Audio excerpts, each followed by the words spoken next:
കൈകൾ കൂപ്പി മിഴികൾ അടച്ചു നിന്ന് വന്ന സൗഭാഗ്യത്തെ ഓർത്ത് മഹാദേവനെ പ്രാർത്ഥിച്ചുകൊണ്ടിരിക്കുമ്പോഴാണ് പെട്ടെന്ന് കഴുത്തിലൊരു തണുപ്പ് അനുഭവപ്പെട്ടത്. കണ്ണു തുറന്നു നോക്കി എൻ്റെ നോട്ടം പോയത് ആദിയേട്ടൻ കെട്ടിയ താലിയിലേക്കാണ്. താലിയിൽ നിന്ന് എൻ്റെ ശ്രദ്ധ ആദിയേട്ടിലേക്ക് പായിച്ചതും ആ കണ്ണുകളും എന്നിലായതിനാൽ എപ്പോഴോ മിഴികൾ തമ്മിൽ കൊരുത്തുപെട്ടു. ആദിയേട്ടൻ ഒരു പുഞ്ചിരിയോടെ എൻ്റെ സീമന്തരേഖ സിന്ദൂരത്താൽ ചുവപ്പിച്ച് മൂർത്താവിലൊരു ചുംബനം കൂടി തന്നു.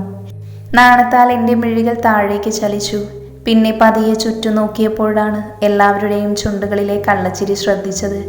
അതൊക്കെ കണ്ടപ്പോൾ എനിക്കെന്തോ ജാള്യത തോന്നി. ഒളിയണ്ണിട്ട് ആദിയേട്ടനെ നോക്കിയപ്പോൾ ആ കണ്ണുകൾ ഇപ്പോഴും എന്നിൽ തന്നെയാണ്. പിന്നീട് അങ്ങോട്ട് നോക്കാൻ എന്തോ ചമ്മല് പോലെ. ഇന്നലെ വരെ മകളും കൊച്ചുമകളുമായി ഞാനിപ്പോൾ ഒരു ഭാര്യ, മരുമകൾ എന്ന പദവിയിലേക്ക് മാറിയിരിക്കുകയാണ്. അതൊക്കെ ഓർത്തപ്പോൾ ഉള്ളിൽ സന്തോഷമുണ്ടെങ്കിലും ചെറുതായി ടെൻഷനും ഉണ്ട്. അമ്മുക്കുട്ടി നിറഞ്ഞ കണ്ണുകളോടെ നിൽക്കുന്നുണ്ട്. എന്നെ ഒരു നല്ല കൈ പിടിച്ച് ഏൽപ്പിച്ചതിൽ ആ മുഖം സന്തോഷത്താൽ നിറഞ്ഞിരിക്കുകയാണെന്ന് എനിക്ക് മനസ്സിലാക്കാം. പിന്നീട് മുടിഞ്ഞ ഫോട്ടോ എടുപ്പായിരുന്നു. സത്യം പറഞ്ഞ ഫോട്ടോ എടുത്തു നിന്ന് മടുത്തു ഞാൻ. ഫാമിലീസിൻ്റെ സെക്ഷനൊക്കെ കഴിഞ്ഞപ്പോൾ അടുത്തത് ചങ്സിൻ്റെയും ചേട്ടായിസിൻ്റെയും ആയിരുന്നു. അവരുടെ എല്ലാം കഴിഞ്ഞ് എൻ്റെയും ആദിയേട്ടൻ്റെയും റൊമാൻറ്റിക് കപ്പിൾ ഫോട്ടോസ് എടുക്കലായിരുന്നു. ആദിയേട്ടനെ നോക്കിയപ്പോൾ പുള്ളിക്കാരൻ കൂളായിട്ടാണ് നിൽപ്പ്. ഫോട്ടോഗ്രാഫർ പറയുന്ന എല്ലാ പോസിലും നിൽക്കാൻ ആദിയേട്ടൻ റെഡിയാണ്. എനിക്കാണെങ്കിൽ വിശപ്പിൻ്റെ വിളി വന്നു തുടങ്ങി. അത് മനസ്സിലാക്കിയെന്നോണം ആദിയേട്ടൻ മുത്തശ്ശനെ വിളിച്ച് ചെവിയിൽ കാര്യം പറഞ്ഞു. ഫുഡ് കഴിക്കാൻ പോകുന്നതിന് മുൻപായിട്ട് കുറച്ച് സ്ത്രീ പടകൾ വന്ന് എൻ്റെ സാരി മാറ്റി വേറെ സെറ്റ് സാരി മോഡൽ ഉടുപ്പിച്ചതിന് ശേഷമാണ് കല്യാണ സദ്യ കഴിക്കാനിരുന്നത്. കഴിച്ചെല്ലാം കഴിഞ്ഞത് വീണ്ടും ആ സ്ത്രീ പടകൾ വന്ന് എൻ്റെ സാരി മാറ്റി വേറൊരു സാരി ഉടുപ്പിച്ചു. അത് കഴിഞ്ഞ് അടുത്ത ഫോട്ടോ സെക്ഷൻ ആയിരുന്നു. മുത്തശ്ശൻ്റെയും മുത്തശ്ശിയുടെയും അമ്മക്കുട്ടിയുടെയും കവിളിൽ ഉമ്മ കൊടുത്ത് കുറേ ഫോട്ടോ എടുപ്പിച്ചു. ഇറങ്ങാനുള്ള സമയമായത് മുത്തശ്ശനും മുത്തശ്ശിയും എൻ്റെ തലയിൽ തലോടിയും നിറഞ്ഞു വന്ന കണ്ണുനീർ തുള്ളികൾ അവരാരും കാണാതെ തുടച്ചു കളയുകയായിരുന്നു. അവൾമാരൊക്കെ കെട്ടിപ്പിടിച്ച് അമ്മക്കുട്ടിയുടെ അടുത്തെത്തിയപ്പോൾ ഇത്രയും നേരം പിടിച്ചു വെച്ച കണ്ണുനീർ പെട്ടെന്നൊരു പൊട്ടിക്കരച്ചിലായി ഞാൻ അമ്മക്കുട്ടിയുടെ മാറിലേക്ക് വീണു. ആദിയേട്ടനും മല്ലിയാൻ്റിയും വന്നാണ് ഞങ്ങളെ വേർപിരിച്ചത്. കാറിൽ കയറി കാർ ഓഡിറ്റോറിയത്തിൽ നിന്ന് ഇറങ്ങുന്നത് വരെ എൻ്റെ മിഴികൾ അമ്മക്കുട്ടിയിൽ തന്നെയായിരുന്നു. കണ്ണുകളിൽ നിന്ന് ഇടതടവില്ലാതെ ഒഴുകിക്കൊണ്ടിരിക്കുന്ന കണ്ണുനീർ തുള്ളികളെ തുടക്കാൻ ശ്രമിച്ച് ആദിയേട്ടൻ്റെ സ്പർശനമാണ് അങ്ങനെ ഒരു വ്യക്തി അടുത്തുണ്ടായിരുന്ന കാര്യം ഓർമ്മ വന്നത്.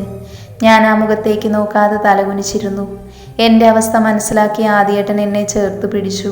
ഞാനും ആ നെഞ്ചോരം ചേർന്ന് എപ്പോഴോ മയങ്ങിപ്പോയി. പിന്നീട് ആദിയേട്ടൻ്റെ വിളി കേട്ടപ്പോഴാണ് ഉണർന്നത്. ഡോറ് തുറന്ന് ആദിയേട്ടൻ്റെ കൈ പിടിച്ച് അമ്മയുടെ കയ്യിൽ നിന്ന് നിലവിളക്കേന്തി പൂജാമുറിയിൽ വെച്ച് കണ്ണുകൾ അടച്ച് ഇനിയുള്ള എൻ്റെ ദാമ്പത്യ ജീവിതത്തിൽ കരിനിഴലൊന്നും വീഴാതെ നോക്കിക്കൊള്ളണമെന്ന് പ്രാർത്ഥിച്ച് കണ്ണുകൾ തുറന്ന് തിരിഞ്ഞതും ചുണ്ടിൽ കള്ളച്ചിരിയാൽ എനിക്ക് നേരെ നിൽക്കുന്ന ആദിയേട്ടനെ കണ്ടപ്പോൾ നാണത്താൽ പുഞ്ചിരിയോടെ ഞാൻ തലതാഴ്ത്തി നിന്നു.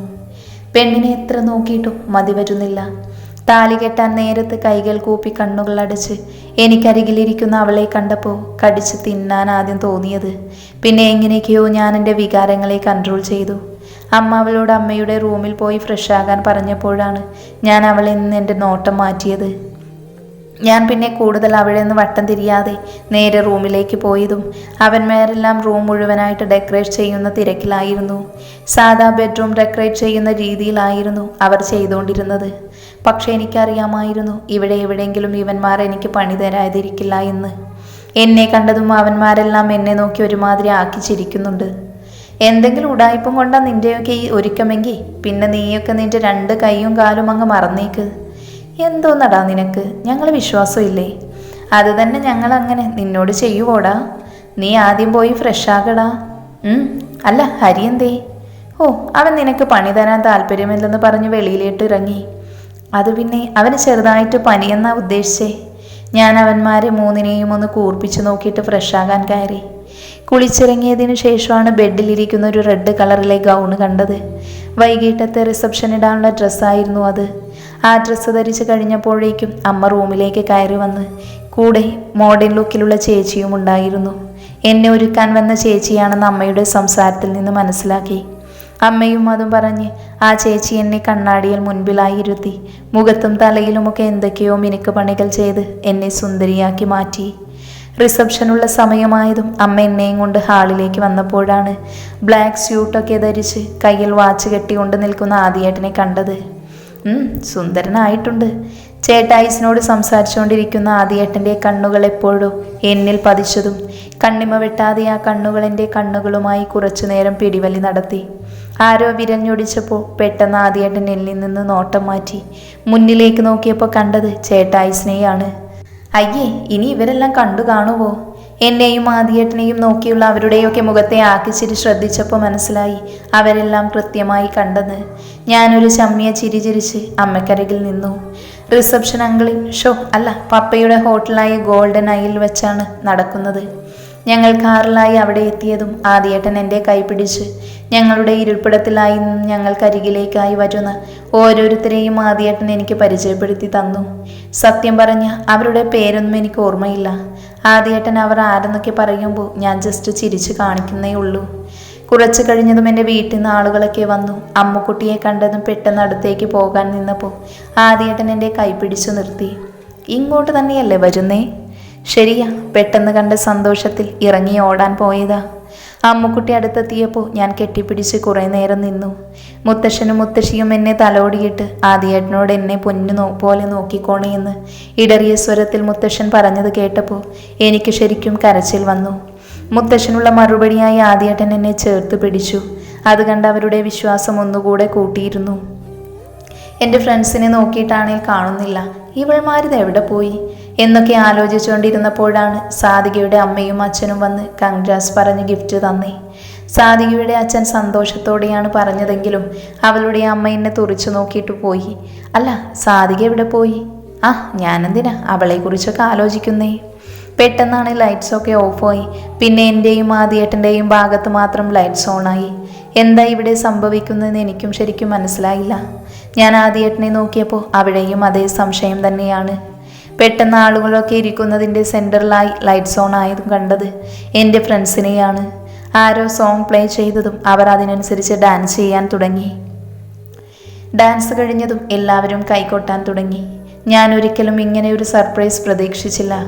അവൾമാരുടെ അടുത്തേക്ക് വന്നതും ഞാൻ അവരെ മൂന്നിനെയും കെട്ടിപ്പിടിച്ച് ആദിയേട്ടനെയും അവരുടെ ഡാൻസൊക്കെ പൊളിച്ചെന്ന് പറഞ്ഞു. ഡി ചന്തു, ശ്രീകുട്ടി വരില്ല കേട്ടോ. നിന്റെ കല്യാണം കഴിഞ്ഞിറങ്ങിയതും അവൾക്ക് വയ്യായിരുന്നു. ഞങ്ങൾ ഇങ്ങോട്ട് വരാൻ നേരത്താ സാറ് ഫോൺ വിളിച്ച് കാര്യം പറഞ്ഞത്. ഞാൻ അതിനൊന്ന് മൂളി. അവളോട് ആദ്യമേ ഞാൻ പറഞ്ഞതാ വരണ്ടെന്ന്. ഒരു ദിവസം ആദിയേട്ടനുമായി അവളെ കാണാൻ പോകണം. പിന്നെ എല്ലാവരും ഫുഡ് കഴിക്കാനായിരുന്നു. അത് കഴിഞ്ഞതും അമ്മുക്കുട്ടിയൊക്കെ ഇറങ്ങാറായതും എന്തോ സങ്കടം വന്നു. പിന്നെ എങ്ങനെയൊക്കെയോ കരച്ചിലൊക്കെ അടക്കി പിടിച്ച് സന്തോഷത്തോടെ അവരോടൊക്കെ യാത്രയാക്കി. പുറകെ തന്നെ ചേട്ടായിസും അവൾമാരും യാത്ര പറഞ്ഞിറങ്ങി. റിസപ്ഷനൊക്കെ കഴിഞ്ഞ് എല്ലാവരും പോയി. അവിടെ നിന്ന് തിരിച്ചു വീട്ടിലേക്ക്. രാത്രിയായതും വീട്ടിൽ ഞങ്ങൾ 4 പേര് മാത്രമായി.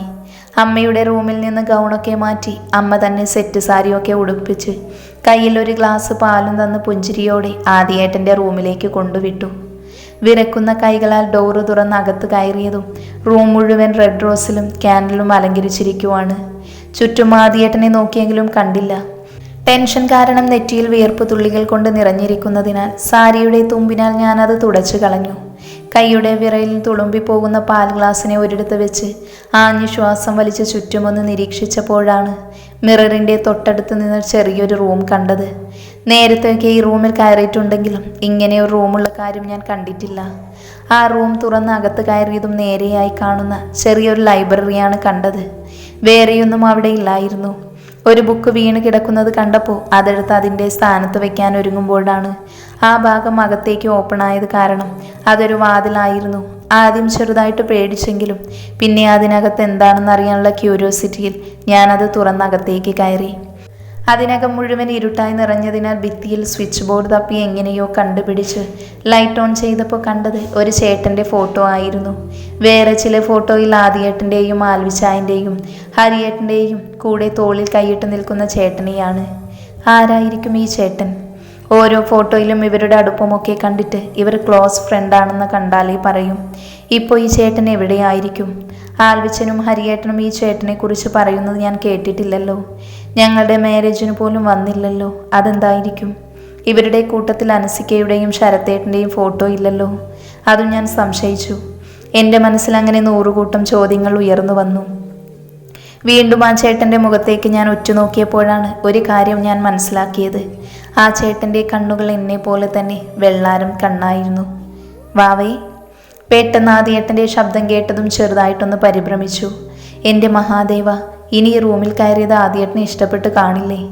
ഞാൻ തിരിഞ്ഞു നോക്കിയപ്പോൾ ദുഃഖമുഖവുമായി ആ ഫോട്ടോയിലേക്ക് തന്നെ നോക്കി നിൽക്കുന്ന ആദിയേട്ടനെയാണ് കണ്ടത്. ആദിയേട്ടൻ ഫോട്ടോയിൽ നിന്ന് കണ്ണെടുത്ത് എന്നെ ഒന്ന് നോക്കി എൻ്റെ കൈ പിടിച്ച് ബാൽക്കണിയിലേക്ക് കൊണ്ടുപോയി അവിടെയുള്ള ചെയറിലിരുന്ന് സംസാരിച്ചു തുടങ്ങി. നിന്റെ മനസ്സിൽ കുറേ സംശയങ്ങളില്ലായിരുന്നു. അതൊക്കെ ഞാനൊരു ദിവസം നിന്നോട് പറയാമെന്നും പറഞ്ഞിരുന്നു. ഞാൻ അതിനെല്ലാം തലയാട്ടി എന്താണ് പറയാൻ പോകുന്നതെന്ന രീതിയിൽ ആദിയേട്ടനിൽ ഞാൻ ശ്രദ്ധ കൊടുത്തു. നിന്റെ എല്ലാ സംശയക്കുള്ള ഉത്തരം ആ ഫോട്ടോയിൽ കണ്ട ആളാണ്. അവനാണ് ആദിദേവ്. എൻ്റെ ജീവൻ, ശ്വാസം എല്ലാം അവനായിരുന്നു. ബാംഗ്ലൂരിലെ കോളേജ് ഡിഗ്രിക്ക് പഠിക്കുന്ന സമയത്താണ് ദേവിനെ ഞാനും ഹരിയും ആൽവിച്ചനും ആദ്യമായി പരിചയപ്പെടുന്നത്.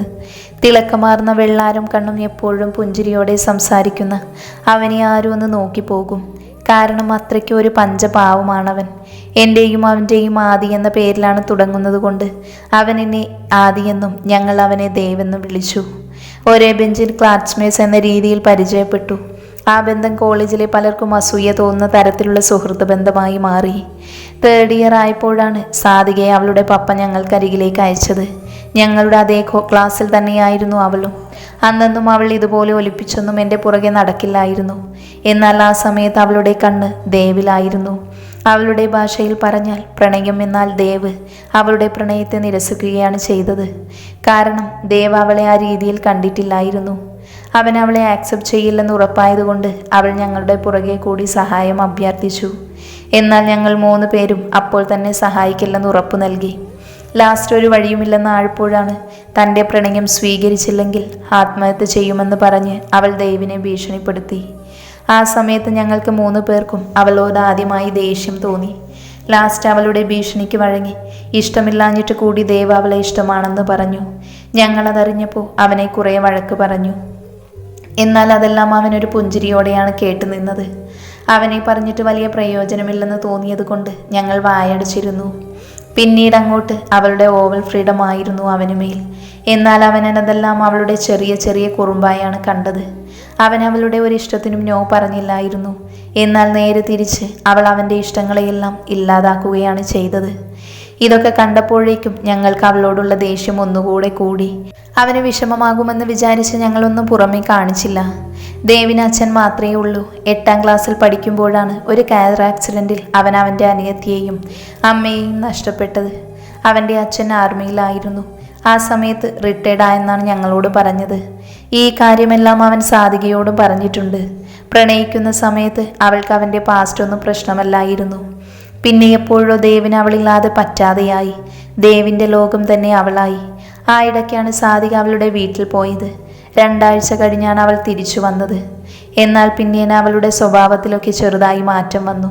ദേവിൽ നിന്ന് അവൾ ഒഴിഞ്ഞു മാറുന്നത് പോലെ കൂടുതൽ സമയവും എൻ്റെ കൂടെ സ്പെൻഡ് ചെയ്യുന്ന രീതിയിലായിരുന്നു അവളുടെ പെരുമാറ്റമൊക്കെ. ആദ്യമൊന്നും ഞാനത് കാര്യമാക്കിയില്ല. എന്നാൽ ഇതേ സംശയം ഹരിക്കും ആൽവിച്ചനും തോന്നിയപ്പോൾ അവർ അത് എന്നോട് പങ്കുവച്ചു. അതിനെക്കുറിച്ച് ദേവിനോട് സംസാരിക്കാമെന്ന് വെച്ചു. ദേവിനോട് സംസാരിച്ചപ്പോഴാണ് അറിഞ്ഞത് അവൻ്റെ മെസ്സേജും കോളിനും ഒന്നും അവൾ റിപ്ലൈ കൊടുക്കില്ലായിരുന്നു. അഥവാ കൊടുത്താലും എന്തോ സംസാരിക്കാൻ തീരെ താല്പര്യമില്ലാത്ത പോലെയാണ് അവളുടെ ബിഹേവിയർ എന്നാണ് അവൻ പറഞ്ഞത്. കോളേജിൽ വെച്ച് കണ്ടാൽ പഠിക്കാനുണ്ടെന്ന് പറഞ്ഞ് അവനെ ഒഴിവാക്കി വിടുകയാണ് അവൾ. അതെല്ലാം അവനൊരു ഇടറിയ ശബ്ദത്തോടെയാണ് ഞങ്ങളോട് പറഞ്ഞത്. ലാസ്റ്റ് ഞങ്ങൾ 3 പേരും അവളോട് കാര്യം എന്താണെന്ന് അന്വേഷിക്കാമെന്ന് ദേവിനോട് പറഞ്ഞ് അവളെ കാണാൻ തീരുമാനിച്ചു.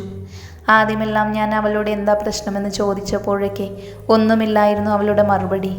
പിന്നെ സഹികെട്ടപ്പോൾ അവളെ കുറേ ചീത്ത വിളിച്ച് എന്താ കാര്യമെന്നൊക്കെ ഞാൻ കലിപ്പിൽ ചോദിച്ചപ്പോൾ അവളുടെ മറുപടി ഞങ്ങളെ അക്ഷരാർത്ഥത്തിൽ ഞെട്ടിച്ചു. അവൾക്ക് ദേവിനോട് പ്രണയമില്ലെന്നും ഒരു മിഡിൽ ക്ലാസ് ഫാമിലിയിൽ ജനിച്ച അവനെ ജീവിതകാലം മുഴുവൻ കൂടെ കൂട്ടാൻ അവൾക്ക് താല്പര്യമില്ലെന്നാണ് പറഞ്ഞത്. പിന്നെ ഒന്നും നോക്കിയില്ല. അവളുടെ കരണക്കുറ്റി നോക്കി 2 പൊട്ടിച്ചു. കലിപ്പ് തീരുന്നത് വരെ അവളെ വായിൽ തോന്നിയതൊക്കെ വിളിച്ചു. പിന്നെ ആൽവിച്ചൻ എന്നെ പിടിച്ചു മാറ്റി. ഇപ്പോൾ ഇങ്ങനെ ഒരു ആലോചനയൊക്കെ നിന്റെ തലയിൽ എപ്പോൾ വന്നെന്നൊക്കെ കലിപ്പിൽ അവളോട് ചോദിച്ചു. പേടിയോടെ അവളുടെ മമ്മിയാണ് അവളോട് ഇതൊക്കെ പറഞ്ഞു. ദേവിൻ്റെ സ്നേഹത്തിൽ നിന്ന് പിന്തിരിപ്പിച്ചതെന്ന് പറഞ്ഞു. അതും കൂടെ കേട്ടതോടെ ദേഷ്യത്തിൽ ഒന്നുകൂടെ അവൾക്കിട്ടൊന്ന് പൊട്ടിച്ചതിന് ശേഷം ദേവിനടുത്തേക്ക് വിട്ടു. ദേവിനോട് ഈ കാര്യങ്ങളൊക്കെ എങ്ങനെ പറയുമെന്ന ടെൻഷൻ ഞങ്ങൾക്കിടയിൽ ഉണ്ടായിരുന്നു. പിന്നെ ഹരിയെല്ലാം പറഞ്ഞു മനസ്സിലാക്കിക്കൊള്ളാമെന്ന് ഞങ്ങളോട് പറഞ്ഞതിനാൽ അവനോട് കാര്യങ്ങളെല്ലാം പറഞ്ഞു. കേട്ട് കഴിഞ്ഞതിന് ശേഷം അവനൊന്നും മിണ്ടിയില്ല. കണ്ണടച്ച് കുറേ നേരം ഇരുന്നിട്ട് ഞങ്ങളെ നോക്കി വേദന നിറഞ്ഞ പുഞ്ചിരിയോടെ സംസാരിച്ചു. അവൻ അവൻ്റെ അച്ഛനെ ഇപ്പോൾ കാണാൻ തോന്നുന്നുണ്ടെന്നും അതിനാൽ അടുത്ത ദിവസം അവൻ അച്ഛൻ്റെ അടുത്തേക്ക് പോവുകയാണെന്ന് പറഞ്ഞു. ഞങ്ങൾ പിന്നെ ഒന്നും മിണ്ടിയില്ല. കാരണം അവനൊരു മാറ്റം ആവശ്യമാണെന്ന് തോന്നി. അടുത്ത ദിവസം അച്ഛനെന്തോ ഗിഫ്റ്റ് വാങ്ങാൻ പോവുകയാണെന്ന് പറഞ്ഞു പോയവനെ പിന്നെ ഞങ്ങൾ കാണുന്നത് ഹോസ്പിറ്റലിലാണ്. ICUവിൽ മരണത്തോട് മല്ലടിച്ച് കിടക്കുന്ന അവനെ ജീവനോടെ തിരിച്ചു കിട്ടില്ലെന്നും കൂടെ ഡോക്ടർ പറഞ്ഞപ്പോൾ ഞങ്ങളാകെ തകർന്നു പോയി. അവസാനമായി കാണണമെങ്കിൽ കയറി കണ്ടോളൂ എന്ന ഡോക്ടറിൻ്റെ വാക്കുകൾ ഞങ്ങൾ മൂവരുടെയും കണ്ണ് നിറച്ചു. അവസാന ശ്വാസം വലിക്കുന്നതിന് തൊട്ടു മുൻപ് അവൻ ഞങ്ങളോട് പറഞ്ഞത് ഞാൻ പോയാൽ ഇനി അച്ഛൻ ആരുണ്ടെന്നാണ്. പിന്നെ അവൻ സംസാരിച്ചില്ല. കാരണം അവൻ വേറെ ഏതോ ലോകത്തേക്ക് എത്തിക്കഴിഞ്ഞിരുന്നു. ജീവനില്ലാത്ത അവൻ്റെ ശരീരവുമായി ഞങ്ങൾ അവൻ്റെ നാട്ടിലേക്കെത്തി. അവൻ വരുമെന്ന പ്രതീക്ഷയിൽ നിൽക്കുന്ന അവൻ്റെ അച്ഛനോട് കാര്യങ്ങളെല്ലാം എങ്ങനെയോ വിക്കി പറഞ്ഞപ്പോൾ ആ പാവം ഒന്നും മിണ്ടാതെ കുറേ നേരം ഞങ്ങളുടെ മുഖത്തേക്ക് തന്നെ നോക്കിയിരുന്നു. അവൻ്റെ സംസ്കാര ചടങ്ങുകളെല്ലാം ഞങ്ങൾ തന്നെയാണ് ചെയ്തത്. അവൻ്റെ അച്ഛൻ അവൻ്റെ വേർപാടിൽ കരയുന്നതോ പോട്ടെ, അവൻ്റെ മുഖത്തേക്ക് പോലും നോക്കിയില്ല. എല്ലാം കഴിഞ്ഞ് അവിടെ നിന്നിറങ്ങുമ്പോൾ അച്ഛനെ ഒറ്റയ്ക്കാക്കി പോകാൻ ഞങ്ങൾക്ക് തോന്നിയില്ല. കൂടെ വരുന്നോ എന്നെൻ്റെ ചോദ്യത്തിന് ഇല്ല എന്ന് തന്നെയായിരുന്നു മറുപടി. അച്ഛൻ ഇവിടെ ഒറ്റയ്ക്ക് നിൽക്കേണ്ട, ഞങ്ങൾ നോക്കിക്കോളാം എന്ന എൻ്റെ വാക്കുകൾക്ക് മറുപടിയായി അദ്ദേഹം പറഞ്ഞത് എൻ്റെ ഭാര്യയും മകളും എന്നെയും ദേവിനെയും വിട്ടു പോകുമ്പോൾ ഞാൻ ആദ്യമായി കരഞ്ഞിരുന്നു. എന്നാൽ ദേവ് പറഞ്ഞതെന്താണെന്നോ, അമ്മയും അനിയത്തിക്കുട്ടിയും നമ്മുടെ കൂടെ തന്നെ ഉണ്ടെന്നും അതിനാൽ അച്ഛൻ ഇനി എന്ത് തന്നെ സംഭവിച്ചാലും കരയരുതെന്ന് പറഞ്ഞു. അവന് വാക്കു കൊടുത്തിരുന്നു ഞാൻ. അദ്ദേഹം അങ്ങനെ ഞങ്ങളോട് പറഞ്ഞപ്പോൾ ഞങ്ങളുടെ മനസ്സിലേക്ക് ഓടി വന്നത് അവൻ്റെ എപ്പോഴും പുഞ്ചിരിയോടെയുള്ള മുഖമായിരുന്നു.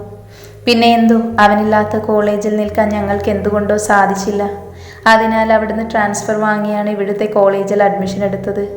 ഇവിടെ വന്നതിന് ശേഷമാണ് അനസിനെയും ശരത്തിനെയും ഞങ്ങൾക്ക് കിട്ടുന്നത്. അവന്മാർക്ക് കാര്യങ്ങളൊക്കെ ഞങ്ങൾ പറഞ്ഞറിയാമായിരുന്നു. അതുപോലെ ഞങ്ങളുടെ പിറകെ തന്നെ സാധികയും എത്തി. ദേവിൻ്റെ കാര്യമൊക്കെ അവൾ അറിഞ്ഞെന്നും അതിൽ അവൾക്ക് നല്ല കുറ്റബോധമുണ്ടെന്നും ഞങ്ങളുടെ മുന്നിൽ വന്ന് കുറേ നേരം കരഞ്ഞു. എനിക്കാണെങ്കിൽ അന്നത്തെ സംഭവത്തോടെ അവളെ കാണുന്നതേ പിന്നെ കളിയായി. ഹരിദേവിനെ ഓർത്ത് ഇനി ഒരു പ്രശ്നത്തിനും പോകണ്ട എന്ന് പറഞ്ഞതുകൊണ്ട് അവൾ അടുത്ത് വന്ന് എന്തെങ്കിലും സംസാരിച്ചാൽ തന്നെ മനസ്സിൽ അവളെ തല്ലിക്കൊല്ലാനുള്ള കലിയുണ്ടെങ്കിലും ഹരി പറഞ്ഞതോർത്ത് അവളെ മൈൻഡ് ചെയ്യാതെയായി. എന്നാൽ അവൾ എൻ്റെ മേലെ കൂടുതൽ സ്വാതന്ത്ര്യം കാണിക്കാൻ തുടങ്ങിയതോടെ അവളോടുള്ള ദേഷ്യം കൂടി വന്നു. പിന്നെ എപ്പോഴോ വാലന്റൈൻസ് ഡേക്ക് അവൾ എന്നെ കോളേജ് സാക്ഷിയാക്കി പ്രപ്പോസ് ചെയ്തപ്പോൾ എൻ്റെ കൈ അവളുടെ കവിളിൽ പതിയാൻ ഒരു നിമിഷം പോലും വേണ്ടി വന്നില്ല. പിന്നെ ആൽവിച്ചൻ വന്ന് പിടിച്ചു മാറ്റിയത് കൊണ്ടാ, അല്ലേ ഞാൻ അവളെ കൊന്നേനെ. ആ സംഭവത്തോടെ എൻ്റെയും അവളുടെയും വീട്ടിൽ കാര്യങ്ങളെല്ലാം അറിഞ്ഞു. ശങ്കരങ്കിൾ അന്ന് കാല് പിടിച്ചുകൊണ്ടാ ഞാൻ അവളെ പിന്നെ വെറുതെ വിട്ടത്. അത്രയും പറഞ്ഞ് എൻ്റെ നിറഞ്ഞു വന്ന കണ്ണുകൾ തുടച്ച് ചന്തുവിനെ നോക്കിയപ്പോൾ അവളുടെ കണ്ണുകളും നിറഞ്ഞു തുളുമ്പിയിരുന്നു. അവളെ ഞാൻ എൻ്റെ മടിയിലേക്ക് പിടിച്ചിരുത്തി എൻ്റെ നെഞ്ചോരം ചേർത്തു. വാവേ, ഇത് നിന്റെ അവസാനത്തെ കരച്ചിലായിരിക്കണം. ഇനി കണ്ണു നിറയരുത്. നിന്റെ കണ്ണു നിറയുമ്പോൾ എനിക്ക് ഓർമ്മ വരുന്നത് സങ്കടമായാലും സന്തോഷമായാലും പുഞ്ചിരിയോടെ നിൽക്കുന്ന ദേവിനെയാണ്. കാരണം നിന്റെ ഈ വെള്ളാരം കണ്ണിലൂടെ ഞാൻ എൻ്റെ ദേവിനെ കാണുന്നു. അവൾ പെട്ടെന്ന് തന്നെ കണ്ണെല്ലാം തുടച്ച് പുഞ്ചിരിച്ച് എന്നെ നോക്കിയതും ഞാൻ അവളെ ചെറുചിരിയോടെ എന്നിലേക്ക് ചേർത്തു നിർത്തി എപ്പോഴോ നിദ്രയിലാണ്ടു.